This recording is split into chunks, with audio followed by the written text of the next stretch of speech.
Waouh! C'est pas possible. C'est pas possible.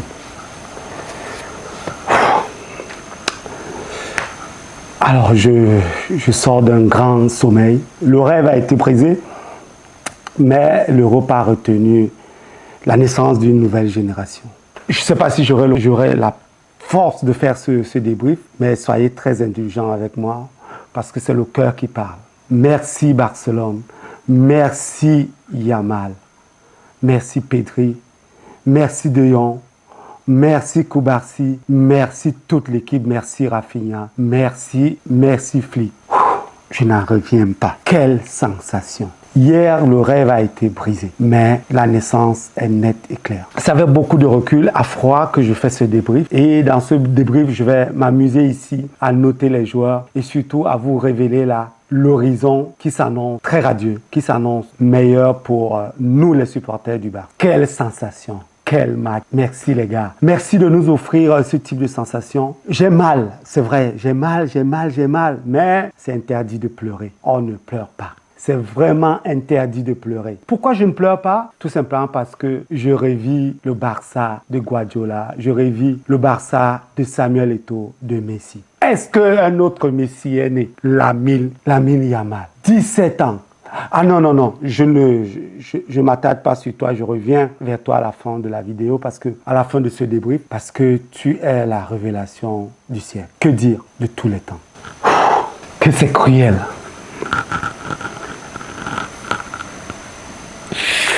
À 2 minutes de la fin, je croyais. J'ai dit à mon neveu, quand on était mené 2-0, il se moquait de moi. Et je lui ai dit, reviens à la fin du match, je te dirai. À 2 minutes, il pleurait. Malheureusement, les larmes ont changé Dieu. Et moi, je ne pleure pas. Je pleure surtout pas. Alors, je vais pas revenir sur les faits marquants, hein. Tout le monde l'a vu. Tout le monde a vu les exploits de l'Helvétique. Tout le monde a vu les exploits du gardien de l'Inter de Milan. Sans ces exploits-là, le Barça écraserait. Mais on ne va pas construire le monde avec les si nous avions échoué. Mais pour tous ceux qui sont de ma génération, ceux qui ont lu Germinal, doivent certainement savoir que un échec n'est jamais échec. Un échec, c'est un moyen d'apprentissage. Nous avions appris. Nous avions appris de notre jeunesse et je vous assure, l'année prochaine, on reviendra encore très fort. Merci Flick. Merci cette génération. Merci cette jeunesse-là.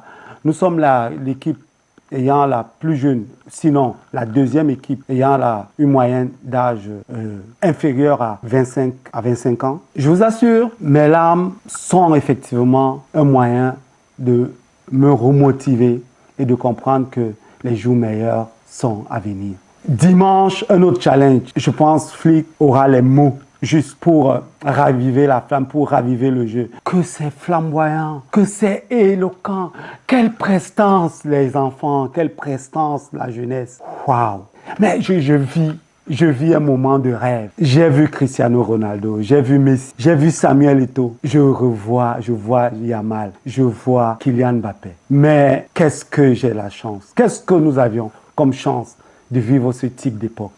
Barcelone. Une équipe sans moyens, une équipe qui a été appauvrie. Mais on a compté sur notre centre de formation pour relever la tête et venir bousculer l'Europe, venir bousculer le monde. Et là, on est en train de frapper dur. Barcelone est là. Désormais, vous allez compter avec le Barça. Je suis fier de cette cuisson.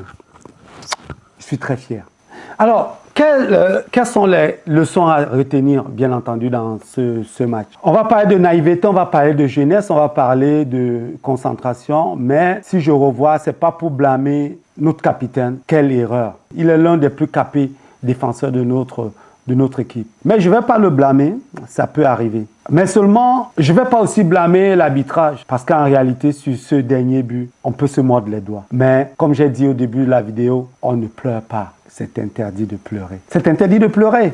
Je crois que si ça avait été le Barça, on aurait rappelé la VAR et on aurait compris qu'il y a eu une faute avant le retrait. Mais ce n'est pas possible. On oublie, on se projette vers l'avenir, cette équipe à l'avenir. Alors, je ne vais pas tourner autour du pot. Je m'en vais ici faire une notation de mon équipe, en commençant d'abord par le gardien de but, Chesney, tu es sorti de ta retraite, tu nous as fait rêver. Merci, merci pour tout ce que tu as fait pour le Barça. Mais j'ai peur de croire que tu n'as pas été au niveau. Je te donne donc une note de 5 sur 10 pour tes bons et loyaux services, mais tu aurais pu. Parce que quand je vois en face Zamer, je vois cet Helvétique qui a porté très haut le flambeau de l'Inter de Milan, je comprends que si...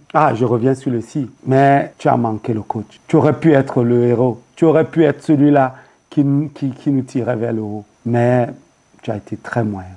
C'est pourquoi je te donne la note de 5.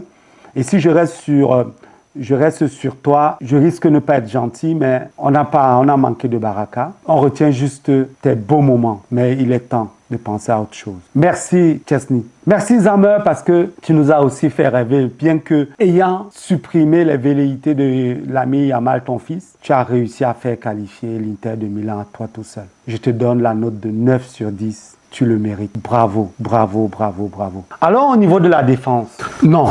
Je ne vais pas noter toute l'équipe, mais je voudrais m'appesantir sur quelques 5 à 6 joueurs qui sont désormais l'avenir du Barça. Au niveau de l'attaque, effectivement, Ferran Torres nous a laissé quand même un goût d'amertume, un goût inachevé. Et en défense, Chesney a été le maillon faible, le maillon très faible. Et quand on joue à ce niveau de la compétition, on doit être tous au niveau, malheureusement. Je vais donner une note de 7 sur 10 à Frenkie de Jong, qui est au top, au sommet de son art actuellement et qui nous a apporté énormément dans la relance, dans la gestion même. Et quel sang-froid, les gars. Honnêtement, on a la chance d'avoir ce type de milieu de terrain. Et je donne la même note de 7 sur 10 à Pedri. Quel métronome. Infatigable Pedri.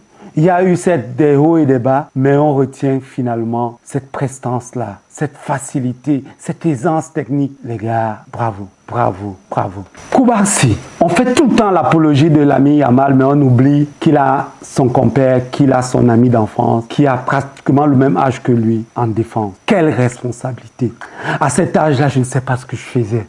Je marchais encore torse nu dans la ville de Douala, à PK8, je me rappelle bien. À cet âge-là, je crois que j'étais au lycée. Oui, à 17 ans, j'étais au lycée. J'étais en classe, je crois, de première ou terminale, je ne sais plus. J'étais certes bon footballeur, mais quelle sensation. Koubarsi, les relances, l'alignement, la gestion du stress, l'alignement, la gestion de la défense. Honnêtement, tu es un pilier, tu es le pilier de notre défense. À travers toi, Koubarsi, nous avions l'assurance que notre défense l'année prochaine sera l'une des meilleures au monde. Merci Koubarsi. Tu mérites une note de 8 sur 10. Rafinha, je vais te donner aussi une note de 7 sur 10. Je vais te donner une note de 7 sur 10 parce que tu as été tueur par endroit, mais tu aurais pu faire mieux. J'aurais pu te donner 9 sur 10 si tu nous avais sorti de ce pétrin. Mais tu joues avec le cœur. Tu es le cœur du Barça. Tu es le cœur du Barça. Merci, merci, merci encore pour tout. Je vais achever cette notation avec le plus grand de toute l'équipe, le métronome, la pensée. À un moment donné du match, aux prolongations, De Jong reçoit le ballon, feinte de crochet à gauche, crochet externe à droite. Il cherche qui? Un jeune garçon, un garçonnet, un petit garçon, un morveux de 17 ans. Il n'a même pas de permis, il n'est pas majeur cet enfant. Et l'Inter de Milan a prometté l'enfer à cet enfant. On va doubler, on va tripler, on va quadrupler. Vous avez triplé les défenseurs, vous avez su-triplé, vous avez quadruplé les défenses pour barrer cet enfant, ce gamin de 17 ans. Vous n'avez pas pu. Quelle prestance, quelle efficacité, quel QI footballistique. Tu sors d'où cet enfant? Tu sors d'où, Yamal? C'est pas possible. Tout au long du match, dès que tu touches un ballon, c'est la panique générale. L'Inter de Madrid tremblait. L'Inter de Madrid, je me retrouve à 1h du matin, j'ai des supporters de l'Inter de Madrid qui m'appellent pour jubiler. Mais je comprends rien, les gars. Qu'est-ce que vous avez la chance de voir un gamin comme ça, de voir un gamin sublimer une rencontre? Qu'est-ce qu'on a de la chance? Oui, vous n'aviez pas dormi, vous payez vos abonnements pour voir ce type de gamin jouer. C'est un produit de la Masia. Il s'appelle Lamine Yamal. Je te donne combien? 9, 10, 11 sur 10, gamin. Bravo. Bravo de me donner ce type de sensation. Bravo de me donner ce type d'émotion. Bravo de nous faire aimer le sport que nous aimons. Bravo de nous faire rêver. Tu as 17 ans? Non, je ne crois pas. Je ne crois pas. Je ne crois pas du tout. Je ne crois pas. Si j'ai réussi à dormir cette nuit, c'est parce que je pense que tu es l'avenir. Vous êtes l'avenir. Koubassi, Pedri, toi, Fermine, Gabi, Gavi, De Jong. Qu'est-ce que vous me faites rêver, les enfants? Qu'est-ce que vous me faites rêver, les enfants? Waouh, waouh, waouh. Alors, je ne vais pas rallonger ce débrief parce que c'est un débrief émotion. Je ne ressors pas des émotions. Certes, la défaite est très dure à avaler. La pilule est dure à avaler. Mais je voudrais rassurer les supporters hier de l'Inter de Madrid que prenons rendez-vous dimanche. L'histoire s'écrit dimanche. L'histoire s'écrit dimanche. Je referai un débrief dimanche. D'ailleurs, tout à l'heure, là, je vais voir le match du PSG et je pense faire un débrief à chaud du PSG parce que je vais regarder ce match sans émotion, sans état d'âme et je vous referai un débrief très court cette fois-là. Mais aujourd'hui, je voudrais partager avec vous les émotions que j'ai eues. Certes, on a perdu, mais le Barça se révèle à la face du monde. Nous sommes là. Désormais, vous allez compter avec nous. Merci les enfants, merci les jeunes, merci, merci, merci.